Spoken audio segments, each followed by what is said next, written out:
Kakinada rural SRMT mall వద్ద Roy chess academy ఆధ్వర్యంలో combined east Godavari district open chess tournament ద్వారా summer chess camp 2026ను ప్రారంభించారు. ఈ పోటీలలో చిన్నారుల నుంచి పెద్దల వరకు విభిన్న వయస్సుల క్రీడాకారులు పాల్గొని ఉత్కంఠభరితంగా పోటీ పడ్డారు. మొత్తం 6 రౌండ్ల స్విస్ ఫార్మాట్ లో నిర్వహించిన ఈ టోర్నమెంట్ లో విజేతలకు ఆకర్షణీయమైన బహుమతులు అందజేశారు.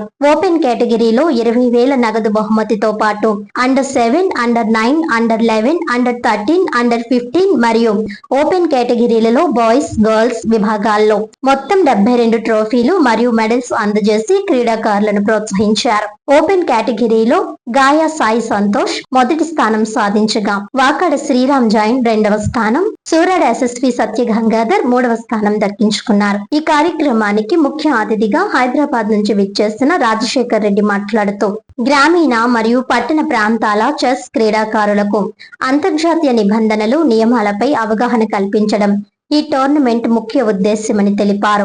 క్రీడాకారులు, తల్లిదండ్రులు మరియు నిర్వాహకుల సహకారంతో ఈ టోర్నమెంట్ విజయవంతంగా నిర్వహించామని నిర్వాహకులు తెలిపారు. ఈ కార్యక్రమానికి హాజరైన ప్రతి ఒక్కరికి వారు కృతజ్ఞతలు తెలిపారు. దిస్ ఇస్ లీలా కుమార్. నేను రాయ్ చెస్ అకాడమీ కో ఫౌండర్ని. ఈరోజు టోర్నమెంట్ చాలా బాగా జరిగింది. అరౌండ్ మనకి 140 మెంబర్స్ వచ్చారు ఇక్కడికి పార్టిసిపేట్ చేయడానికి. డిఫరెంట్ డిస్ట్రిక్ట్స్, యాక్చువల్లీ ఇది combined east Godavari district tournament. Amalapuram, Rajahmundry నుంచి తుని, ఇలా డిఫరెంట్ ఏరియాస్ నుంచి వచ్చి ఇక్కడ పార్టిసిపేట్ చేశారు. సో అందరూ కూడా ఈ టోర్నమెంట్ ఇలా ఓపెన్ ఏరియాలో టోర్నమెంట్ పెట్టడం, ప్లేయర్స్ కూడా చాలా ఎంజాయ్ చేసి ప్లే చేయడం, వాళ్ళకు కూడా ఒక న్యూ ఎక్స్పీరియన్స్ ప్రొవైడ్ చేద్దామని టోర్నమెంట్ ఎవ్రీ ఇయర్ మేము కండక్ట్ చేస్తున్నాం. This is the third tournament. Last 2 tournaments కూడా చాలా బాగా జరిగాయి. సో ఫర్దర్గా మేము ఇంటర్నేషనల్ ఫిడే రేటెడ్ టోర్నమెంట్స్ని కూడా కండక్ట్ చేయడానికి ప్లాన్ చేస్తున్నాం. ఇంకా చాలామంది రేటెడ్ ప్లేయర్స్ని మా అకాడమీ నుంచే కాకుండా ఎంటైర్ డిస్ట్రిక్ట్స్ నుంచి మేము ఎంకరేజ్ చేయడానికి మా ప్రయత్నం మేము చేస్తాం. అలాగే మాకు ఈ మాల్ ప్రొవైడ్ చేసిన మాల్ మేనేజ్మెంట్కి thank you so much. And అలాగే మా రాయ్ చెస్ అకాడమీ టీమ్ వాళ్ళకు కూడా thank you so much. Thank you. పేరు మనోహర్. ఈ టోర్నమెంట్కి చీఫ్ ఆర్బిటర్ కింద చేశాను.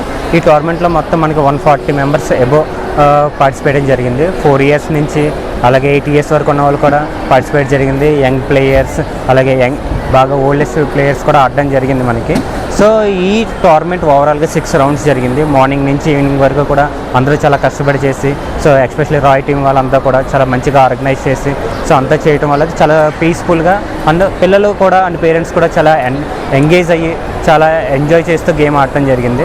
సో ఇంకా ఫ్యూచర్లో ఇలాంటి టోర్నమెంట్స్ మంచిగా జరగాలని ఆశిస్తున్నాను. హలో ఎవ్రీవన్, నా పేరు రాజశేఖర్ రెడ్డి. నేను రాయ్ చెస్ అకాడమీ ఫౌండర్ని మాట్లాడుతున్నాను. ఈరోజు మనకి ఈ ఏప్రిల్ 25వ తారీఖున ఎస్ఆర్ఎంటీ మాల్లో ఒక బిగ్ చెస్ టోర్నమెంట్ ఆర్గనైజ్ చేయడం జరిగింది. దీనికి పార్టిసిపేట్ చేయడానికి అన్ని ఏరియాస్ నుంచి కూడా 140+ మెంబర్స్ పార్టిసిపెంట్స్ అనేది రావడం జరిగింది. మనకి యంగెస్ట్ ప్లేయర్స్ 4 ఇయర్స్ దగ్గర నుంచి and oldest player around 70 years old people కూడా వచ్చి ఈ టోర్నమెంట్ ఆడడం జరిగింది. ప్రతి ఒక్కరు కూడా ఈ టోర్నమెంట్ ఎంతో ఇంట్రెస్టెడ్గా ఎంజాయ్ చేస్తూ ఆడారు. That is the best part. ఇలాంటి ఒక ఓపెన్ వెన్యూలో టోర్నమెంట్ ఆర్గనైజ్ చేయడం అనేది గ్రేట్ థింగ్ అని చెప్పచ్చు. A special thanks from Rai chess academy to SRMT mall management. ఈ టోర్నమెంట్లో మెయిన్గా ఓపెన్ కేటగిరీస్, ఇది ఓపెన్ ఫార్మాట్లో ఆర్గనైజ్ చేయడం జరిగింది టోర్నమెంట్ అనేది. దీంట్లో ఫస్ట్ ప్లేస్ వచ్చి మనకి సంతోష్ ఎంకి ఫస్ట్ ప్లేస్ రావడం జరిగింది. His rating is 1945. Second place is Shriram Jain. His rating is 1843. Third place is Gangadhar 1915. So many rated players also has participated in this chess tournament, which has actually make it so highlight in the tournament. And మనకి youngest వస్తే కనుక 4 years బాబు Sajid Shri 4 years బాబు కూడా ఈ టోర్నమెంట్లో ఆడడం జరిగింది. 70 years old participant కేఎస్జి Ramarao గారు కూడా ఈ టోర్నమెంట్ ఆడడం జరిగింది.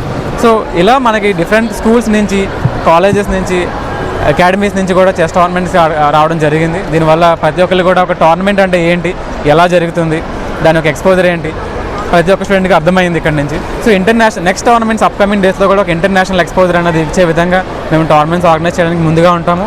మన రాయ్ చెస్ అకాడమీ ఎప్పుడు ముందుగా ఉంటుంది.